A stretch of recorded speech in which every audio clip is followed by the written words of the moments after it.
Hi, I'm Becky and today I'm going to show you how to feed your roses in springtime. We feed our roses in order to give them the key nutrients they need to keep them healthy and to produce better blooms. We recommend feeding your roses between late March and early April, just before all of the leaves have fully opened. We feed at this time so that the nutrients have time to get into the soil, ready for the first flush of roses in early summer. So you'll need a pair of gloves, a hand fork and a watering can, together with your David Austin rose food. We've got a group of 3 roses here, which we're going to feed at the same time. The first step we need to do is to remove any old leaves, weeds or debris. You can use your hand fork to remove those from around the roses.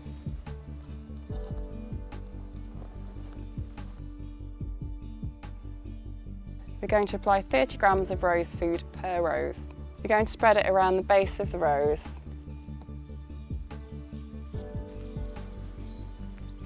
And as you can see, we're doing that up to the width of the rose.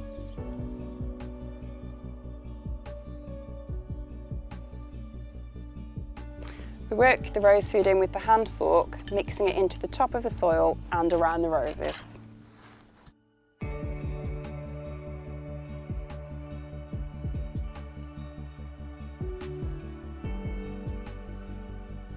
The final stage is to water your rose after feeding.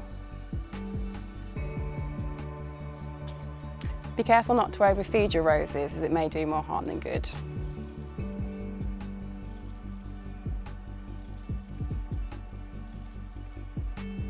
If you have any more questions about feeding your roses, please let us know in the comments below.